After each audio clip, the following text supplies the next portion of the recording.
What's up, everybody? So the Golden Quarry map, it comes in two different sizes. You have the small size like this, and you have the bigger one where the C point's down by that excavator device, whatever you want to call it. But on this condensed version, especially at these lower VRs, and I'm pretty sure this goes all the way up, I would have to look, but it can be a real pain because everything is really close. Vehicles can get from point to point rather well.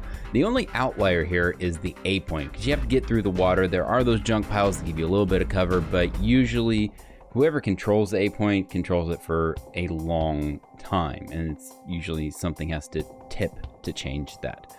Now Team 2 comes in here and they take control over the C point and the B point, and they are using cover. You can see a lot of the guys from Team 2 are sitting in positions because it gives them advantage to look at Team 1 as they're coming across. Team 1 only has 2 players down by the C point that are trying to engage and defend. Now, of course, at 5.7, aircraft are a huge factor in gameplay.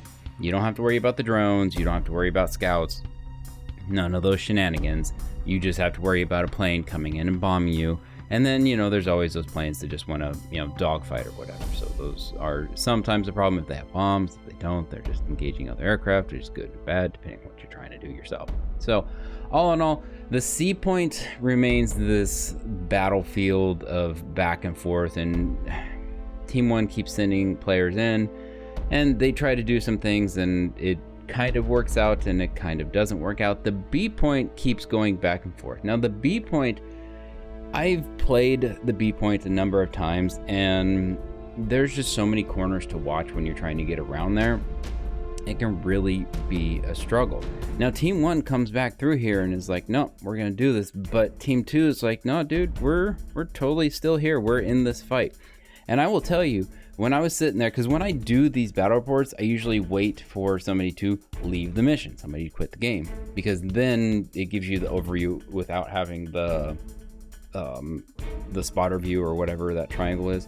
And it took a long time for one person from Team 1 to finally leave, and Team 2 was easy. One guy dropped out after his first death, but he was the only one.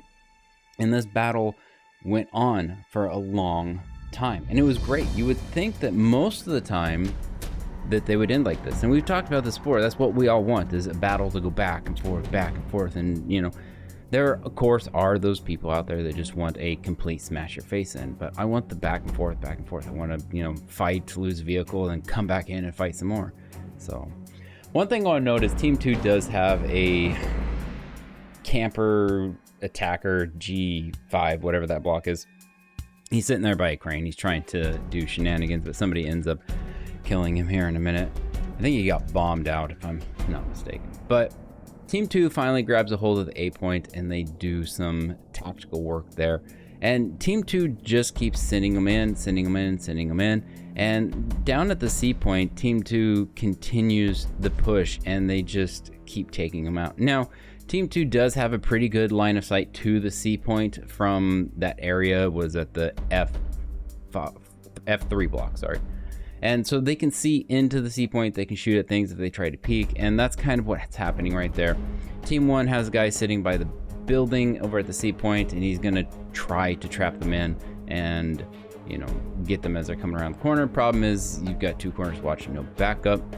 Team 2 has control over the B point. Team 1 is going to come back through and try to take it. There's literally, there's one guy up at the A point, but that's not going to work out. And A point's pretty much done for the rest of this map, if I remember right.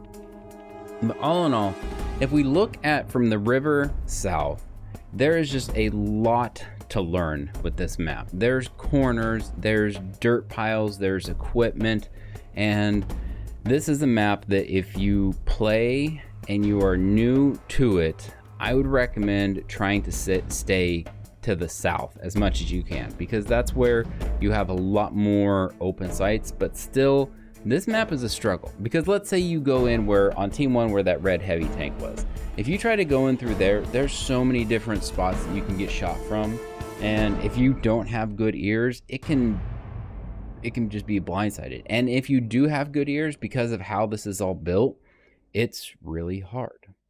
With that, I hope you guys enjoyed today's video.